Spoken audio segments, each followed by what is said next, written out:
একসময় ভারত শাসন করত বিহার, আর ব্রিটিশ ভারতের রাজধানী ছিল কলকাতা। কিন্তু আজ এই 2026-এ দাঁড়িয়ে অর্থনীতি, জনসংখ্যা আরও বিভিন্ন ভৌগোলিক দিক থেকে কে এগিয়ে দেখা যাক আজকের এই ভিডিওতে। প্রথমে শুরু করা যাক সাইজ দিয়ে। পশ্চিমবঙ্গের টোটাল এরিয়া 88,752 বর্গ কিলোমিটার। এটি ভারতের 13th লার্জেস্ট স্টেট, যেটা ভারতের টোটাল এরিয়া 2.7% কভার করে। আর অন্যদিকে যদি আমি বিহারের কথা বলি, তাহলে এর টোটাল এরিয়া হলো 94,163 বর্গ কিলোমিটার। মানে পশ্চিমবঙ্গের থেকে এক ধাপ এগিয়ে বিহার হলো ভারতের 12th লার্জেস্ট স্টেট। টোটাল এরিয়ার পর এবার আসা যাক কার জনসংখ্যা কত। এখানে একটা জিনিস বলার, যেহেতু করোনার জন্য 2021-এর জনগণনা হয়নি, তাই আমরা 2011 সালের সেন্সাসের ডেটাকেই দেখব। তো 2011 সালের সেন্সাস অনুযায়ী পশ্চিমবঙ্গের জনসংখ্যা 9,10,00,000। আমি স্ক্রিনে টোটাল ফিগারটা দিয়ে দেবো। আর জনসংখ্যার দিক থেকে পশ্চিমবঙ্গ ভারতের চতুর্থ সবচেয়ে জনবহুল রাজ্য ছিল 2011 সালে। আর বিহারের জনসংখ্যা 10,41,00,000। 2011 সালে বিহার ভারতের তৃতীয় সবচেয়ে জনবহুল রাজ্য ছিল। এবার দেখা যাক কোন রাজ্যে কটা জেলা আছে। পশ্চিমবঙ্গ যদি আমি ধরি, তাহলে 2026-এ এই ভিডিওটা বানানোর সময় পশ্চিমবঙ্গের টোটাল জেলা 23টা। তুমি যদি পরে এই ভিডিওটা দেখো, তাহলে কিন্তু জেলা সংখ্যা বাড়তেও পারে। আর বিহারের টোটাল জেলা 38টা। জেলার পর এবার দেখা যাক লোকসভায় দুই রাজ্যের আসন কতগুলো করে। যেরকম আমরা জানি পশ্চিমবঙ্গের মোট আসন সংখ্যা 42টা, আর বিহারের আসন সংখ্যা 40টা।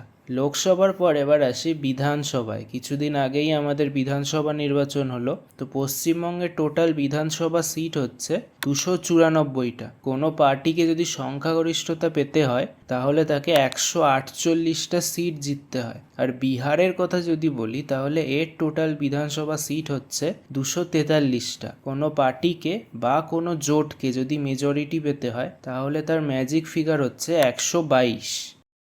এবার অর্থনীতির দিকে আসা যাক। যদি আমরা জিডিপি বা গ্রস ডোমেস্টিক প্রোডাক্টের কথা বলি, তাহলে পশ্চিমবঙ্গের টোটাল জিডিপি হচ্ছে 20.5 লাখ কোটি, যেটা ভারতের 6th লার্জেস্ট জিডিপি।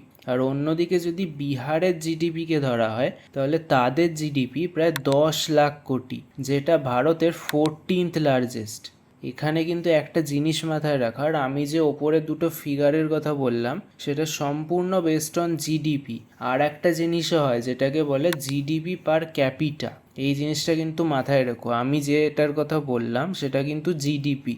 এবার দেখা যাক দুই রাজ্যে কি খাবার ফেমাস। আমাদের রাজ্যে যেমন একাধিক খাবার জনপ্রিয়, তাও যদি একটা খাবারের কথা বলতে হয়, তাহলে আমি বলবো ঝালমুড়ি, যেটা আজকাল খুবই ট্রেন্ডে চলছে। কমেন্ট করে বলো তোমার ঝালমুড়ি পছন্দ কিনা। আর বিহারের ফেমাস খাবার হচ্ছে লিট্টি চোখা। যদি আমরা মিষ্টির কথা বলি, তাহলে বাংলার ফেমাস রসগোল্লা, চমচম, পান্তুয়া। আর বিহারের ফেমাস মিষ্টি হলো মতিচুর লাড্ডু, বালুশাহি, মালপোয়া। এখানে একটা ইম্পর্টেন্ট জিনিস বলে রাখি, আমি যা কিছু দেখাচ্ছি সেটা কিন্তু সম্পূর্ণ ফ্যাক্ট বেসড। আমি কিন্তু একবারও বলছি না যে পশ্চিমবঙ্গ ভালো না বিহার ভালো। এই ভিডিওটা কিন্তু কখনোই এর জন্য না যে কে বেশি শক্তিশালী। একটা বেসিক জেনারেল ডিফারেন্স আমি দেখাচ্ছি।